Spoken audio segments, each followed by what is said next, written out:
Petite histoire de la Syrie et du Liban, chapitre 11, la Syrie sous les Mamelouks de 1252 à 1517. 1. Les dynasties Mamelouks. 2. La guerre contre les Francs, fin des croisades. 3. L'organisation de la Syrie, les émirs du Liban. Expédition du Kasraouan. 4. Les Mongols, Tamerlan. 5. Lettres et arts. 6. Le commerce, les consulats. 7. L'histoire religieuse. Précis. Pour maintenir leur domination en Syrie, les Mamelouks durent lutter contre les Francs, contre les Chiites du Liban et contre les Mongols. Sur les Francs et les Mongols confédérés, Baïbar gagna la bataille de Ain Jalut en septembre 1260 et Qalaoun la bataille de Homs en 1281. La domination franque cessa à la prise d'Acre par Malik Ashraf en 1291. Les Mamelouks domptèrent les Chiites du Liban par l'expédition du Kasraouan en 1305. Mais ils ne purent empêcher l'invasion du Moghol Razan en 1299, ni le sac d'Alep et de Damas par Tamerlan en 1491. 1. Les dynasties Mamelouks. Après la domination des Francs, la Syrie tomba au pouvoir des sultans Mamelouks. Comme leur nom l'indique, les Mamelouks étaient des esclaves turcs ou circassiens achetés par les sultans d'Égypte pour remplir les cadres de leur armée. Un de ces soldats esclaves, Al-Mu'iz, assassina le sultan ayoubide Ashraf Moussa en 1252. Dès lors, pendant plus de 2 siècles, l'Égypte et la Syrie appartinrent à des aventuriers mamelouks qui s'emparaient souvent du pouvoir en assassinant leurs souverains. 2 dynasties de Mamelouks se succédèrent, celle des Bahrites et celle des Bordjites. Ces noms rappellent l'endroit où étaient cantonnées les troupes mamelouks. Les Bahrites, d'origine turque, occupaient l'île de Raouda sur le Nil, en arabe Bahr. Les Bordjites, d'origine circassienne, occupaient les tours ou Bordj de la citadelle du Caire. On compte 25 sultans bahrites qui régnèrent durant 132 ans. Après eux, les sultans Bordjites, au nombre de 22, régnèrent 135 ans. Le premier des sultans Bordjites fut Zahir Barkouk, qui arriva au pouvoir en 1382. Le dernier fut Ashraf Touman, mis à mort par Sélim Ier en 1517. Pour maintenir leur domination, les Mamelouks durent lutter contre plusieurs adversaires, les Francs, les Chiites du Liban et les Mongols. Les plus fameux sultans furent Zahir Baïbar, 1260-1277, Qalaoun, 1279-1290, et Ashraf Khalil, 1290-1293. 2. Guerre contre les Francs et fin des croisades. Parmi les premiers sultans bahrites, 9 guerroyèrent contre les croisés. Baïbar écrasa l'armée confédérée des Mongols et des croisés à la bataille de Ain Jalut dans la plaine d'Esdrelon, près de Baïzan, en septembre 1260. Il fit assassiner le sultan mamelouk Qutuz et prit sa place. Il fut le premier des Mamelouks qui, pendant plus de 2 siècles, réunirent sous leur sceptre l'Égypte et la Syrie. Baïbar mourut en 1277. Son successeur, Qalaoun, dut livrer bataille dans les plaines de Homs à l'armée mongole, à laquelle s'étaient joints 30 000 Francs, Arméniens et Géorgiens. La victoire était indécise quand les Banu Taghlib, sortant d'une cachette, mirent le désordre dans les rangs des Tartaro-chrétiens. Les Mongols découragés quittèrent la Syrie.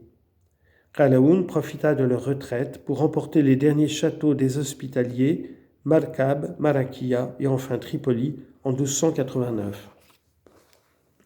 Malik Ashraf, fils et successeur de Qalaoun, commença le siège d'Acre le 12 avril 1291. Les Templiers, écrasés par le nombre, se défendirent vaillamment. Les femmes et les enfants purent être évacués sur Chypre. Dans la seconde semaine de mai, des Templiers qui s'étaient rendus sur parole ayant été massacrés, leurs compagnons préférèrent mourir sous les ruines. Malik Ashraf prit ensuite les dernières villes, Tyr, Haïfa, Saïda, Beyrouth, Tortosa et Atlit au sud de Haïfa, la forteresse maritime des Templiers, le 14 août 1291. Les Francs avaient perdu la Syrie, mais leur marine ne cessa pas d'attaquer la côte durant le XIVe siècle. En 1300, les Templiers débarquèrent dans l'île d'Arwad, mais ne purent s'y maintenir. En 1382, les Génois débarquèrent à Saïda et parurent devant Beyrouth, puis ils reprirent la direction de Chypre. Ils revinrent à Tripoli, puis à Beyrouth et à Saïda, où leur artillerie infligea des pertes aux Mamelouks. Pendant la nuit, leur escadron reprit la mer pour renouveler sa provision d'eau au Nahr el-Kalb, puis elle disparut. Ainsi se termina la dernière croisade maritime. Afin de prévenir le retour des croisés, les Mamelouks dévastèrent les villes de la côte, entre autres Tyr, un des plus beaux ports du Levant. Ils démolirent les forteresses de Saïda et de Beyrouth. Près de cette ville, ils dévastèrent la forêt de pins pour construire une flotte destinée à attaquer les croisés dans l'île de Chypre. Leur projet fut abandonné et les vaisseaux pourrirent sur le chantier. 3. Organisation de la Syrie sous les Mamelouks. Les émirs du Liban, expédition du Kasraouan. La Syrie fut divisée par les Mamelouks en 6 gouvernorats appelés Mamlaka ou Niaba, Damas, Alep, Hama, Tripoli, Safad et Karak en Transjordanie. Leur gouverneur ou vice-roi, Naïb, était sans cesse déplacé. Les montagnes du Liban jouissaient d'un régime à part. Aucun des régimes précédents ne s'était trouvé en mesure de les occuper militairement. Après les chrétiens établis au nord, divers groupes de musulmans dissidents, dont chacun avait son émir et jouissait d'une sorte d'indépendance, avaient trouvé asile dans le Liban central et méridional. Au IXe siècle, des groupes de Bédouins pénétrèrent dans le sud du Liban à la recherche de pâturage pour leurs troupeaux. Ils appartenaient aux Banu Jodam et Banu Amila. Une autre invasion arabe arriva du côté de la Bekaa. Elle comptait des clans des Caïssites et des Yéménites, et aussi des Tarlibides qui avaient leur centre à Mashrara. Les Maronites, mêlés aux Melkites et aux Jacobites, peuplaient les régions de Djebaïl, de Batroun, en montant vers les Cèdres. Au-dessus d'eux, au nord, se trouvaient les Nossaïri ou Alaouites. Les chiites, Nossaïri, Metouali, Druzes, en lutte les uns contre les autres, ne parvenaient à s'entendre que pour faire la guerre aux musulmans sunnites. Les Mamelouks du Caire résolurent de les exterminer et organisèrent contre eux l'expédition de Kasraouan en 1305. Les naïbs de Damas, de Tripoli, de Safad marchèrent chacun de leur côté. Une armée qu'on évalue à plus de 50 000 hommes envahit la montagne. Les vignes et les habitations furent détruites, le plus grand nombre des révoltés fut massacré, déporté ou enrôlé dans l'armée mamelouk. Les chrétiens, les maronites surtout, en profitèrent pour occuper la place abandonnée par les rebelles, ce qui assura dans la suite la prépondérance à l'élément chrétien dans le Kasraouan. Après l'expédition, les Mamelouks confièrent à des Turcomans et à des Kurdes la garde du Liban entre Beyrouth et Tripoli. Aux émirs du Harb, descendants de l'émir Bortor, la défense de Beyrouth et de la côte jusqu'à Saïda contre les attaques de la marine franque. 4. Les Mongols, Tamerlan. Les plus redoutables ennemis des Mamelouks et de la Syrie furent les Mongols. Leur Khan de Perse, successeur d'Oulagou, n'avait pas renoncé à venger leur récente défaite en Syrie. En 1299, Raza Khan, ou Khan, S'étant assuré l'appui militaire des Arméniens, des Géorgiens ainsi que des Francs de Chypre, vint attaquer les Mamelouks à Homs. Il mit en déroute les Égyptiens. Ses troupes entrèrent à Damas et pénétrèrent jusqu'à Gaza.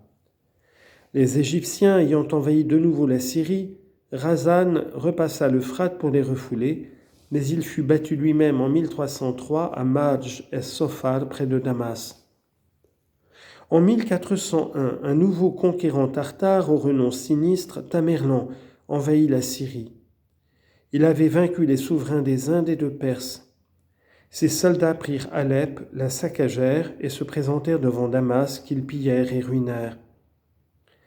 Les Damascains firent descendre au moyen de cordes le long des remparts leurs députés chargés de traiter avec Tamerlan. Cet hypocrite feignit d'être un fervent musulman. Le chapelet ne quittait pas ses doigts. Il exigea une rançon de 10 millions et se fit remettre les biens des Mamelouks, les armes ainsi que le plan de la ville. Damas ayant été ouverte, le pillage commença en règle. Les Tartares vidèrent méthodiquement les maisons. La plupart des habitants valides furent emmenés en esclavage, surtout les artistes, les architectes, les armuriers, les travailleurs de l'acier et du verre. Presque tous furent transportés à Samarcande. Puis, le feu fut mis à la cité. La mosquée des Omeyyades fut incendiée, ainsi que les autres mosquées et camps, ou khan. Après ces atrocités, Tamerlan ramena son armée et laissa la Syrie livrée aux maladies et au brigandage.